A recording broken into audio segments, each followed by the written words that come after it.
Item ಯಾವುದೇ ಇರಲಿ try ಮಾಡಿ ಆಚಿ ಚಿಕನ್ ಮಸಾಲಾ. ರಾಜ್ಯದಲ್ಲಿ 2 ಕ್ಷೇತ್ರಗಳ ಉಪಚುನಾವಣೆಯ ಕಾವು ಜಾಸ್ತಿ ಆಗ್ತಾ ಇದೆ. ಪ್ರಮುಖವಾಗಿ ದಾವಣಗೆರೆ ದಕ್ಷಿಣ ಭಾಗದಲ್ಲಿ ಆ ಕ್ಷೇತ್ರದಲ್ಲಿ ಉಪಚುನಾವಣೆಯ ಅಖಾಡ ರಂಗೇರ್ತಾ ಇದೆ.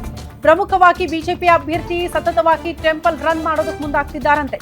ನಾಮಪತ್ರ ಸಲ್ಲಿಕೆಗೂ ಮುನ್ನ ಟೆಂಪಲ್ ರನ್. ದಾವಣಗೆರೆ ಬಿಜೆಪಿ ಅಭ್ಯರ್ಥಿಯಿಂದ ವಿಶೇಷ ಪೂಜೆ ಪುನಸ್ಕಾರಗಳಾಗ್ತಾ ಇದೆ. ಸಹಜ ಇದು. ರಾಜಕಾರಣದಲ್ಲಿರುವಂತಹ ಎಲ್ಲಾ ರಾಜಕಾರಣಿಗಳು ಕೂಡ ಫಾಲೋ ಮಾಡ್ತಾರೆ ಇದನ್ನ. ಬೆಳ್ಳಂಬೆಳಗ್ಗೆ ದೇವಸ್ಥಾನಗಳಿಗೆ ಶ್ರೀನಿವಾಸ್ ಭೇಟಿ ಕೊಡೋ ಮೂಲಕ ದೇವರ ದರ್ಶನ ಪಡೆದುಕೊಳ್ಳುತ್ತಿದ್ದಾರೆ. ಆನೆಕೊಂಡದ ಐತಿಹಾಸಿಕ ಬಸವೇಶ್ವರ ದೇವಸ್ಥಾನಕ್ಕೆ ಭೇಟಿ ಕೊಟ್ಟಿದ್ದಾರೆ. ಗರಡಿ ಮನೆ ಆಂಜನೇಯ ದೇವಸ್ಥಾನದಲ್ಲಿ ವಿಶೇಷ ಪೂಜೆಯನ್ನ ಕೂಡ ಸಲ್ಲಿಕೆ ಮಾಡಿದ್ದಾರೆ ಎನ್ನುವ ಡೀಟೇಲ್ ಸಿಗ್ತಾ ಇದೆ. ದೇವರ ಮುಂದೆ ಬಿ ಫಾರಂ ಇಟ್ಟು ಪೂಜೆಯನ್ನ ಸಲ್ಲಿಸಿದ್ದಾರಂತೆ ಶ್ರೀನಿವಾಸ್ ಬಿಜೆಪಿ ಅಭ್ಯರ್ಥಿ. ದೃಶ್ಯ ನೋಡ್ತಾ ಇದ್ದೀರಿ. ದೇವರ ಮೊರೆ ಹೋಗಿರೋದು.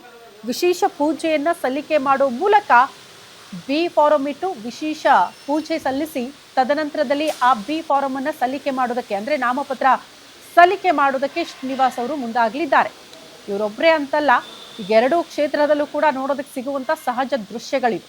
ನೀವು ನಾಮಪತ್ರ ಸಲ್ಲಿಕೆಗೂ ಕೂಡ ಮುಹೂರ್ತಗಳಿರುತ್ತೆ. ಇದೇ ಸಮಯಕ್ಕೆ ಹೋಗಬೇಕು, ಅದೇ ಸಮಯಕ್ಕೆ ನಾಮಪತ್ರ ಸಲ್ಲಿಕೆ ಮಾಡಬೇಕು, ಹಿಂಗೆ ಇರಬೇಕು ಅಂತ ಪಕ್ಕ ಪ್ಲಾನಿಂಗ್ ಅಲ್ಲಿ ಆಗ್ತಾ ಇರುತ್ತೆ. ಅದಕ್ಕೂ ಮುಂಚೆ ದೇವರ ದರ್ಶನ ಪಡೆದುಕೊಂಡಿರುವಂತಹ ದೃಶ್ಯಗಳು. ಅದೇ ರೀತಿ ಶ್ರೀನಿವಾಸ್ ಅವರು ನೋಡಿ, GM ಸಿದ್ದೇಶ್ವರ್ ಮಾಜಿ ಸಂಸದರು ಅವರ ಆಶೀರ್ವಾದ ಪಡೆದುಕೊಂಡಿರುವಂತಹ ದೃಶ್ಯವನ್ನ ಕೂಡ ಗಮನಿಸ್ತಾ ಇದ್ದೀರಿ. ಮೋಸ್ಟ್ಲಿ ಅವರಿಂದ ವಿಶ್ ಮಾಡಿಸ್ಕೊಂಡಿದ್ದಾರೆ, ಶುಭಾಶಯ ಹೇಳ್ದಂಗೆ ಕಾಣಿಸುತ್ತೆ ಆ ದೃಶ್ಯಗಳನ್ನ ನೋಡ್ತಾ ಹೋದ್ರೆ. ಆ ಭಾಗದ ಬಿಜೆಪಿಯ ಅಷ್ಟು ಪ್ರಮುಖ ನಾಯಕರುಗಳ ವಿಶ್ವಾಸ ಪಡೆದುಕೊಳ್ಳೋದಕ್ಕೆ ಮುಂದಾಗ್ತಿದ್ದಾರೆ. ಆರಂಭಿಕ ಹಂತವಾಗಿ ಶ್ರೀನಿವಾಸ್ ಅವರಿಗೆ ಮೋಸ್ಟ್ಲಿ ಅಂದ್ಕೊಂಡಿರ್ಲಿಲ್ಲ ಅಂತ ಅನ್ಸುತ್ತೆ ಬಿಜೆಪಿಯಿಂದ ಟಿಕೆಟ್ ಸಿಗುತ್ತೆ ಅಂತ. ಅಚ್ಚರಿ ಅನ್ನೋ ರೀತಿಯಲ್ಲಿ ಟಿಕೆಟ್ ಸಿಕ್ಕರೂ ಕೂಡ ಆರಂಭಿಕ ಹಂತದಲ್ಲಿ ಸ್ವಲ್ಪ ಮಟ್ಟಿಗೆ ಬಂಡಾಯ ಕಾಣಿಸ್ತು.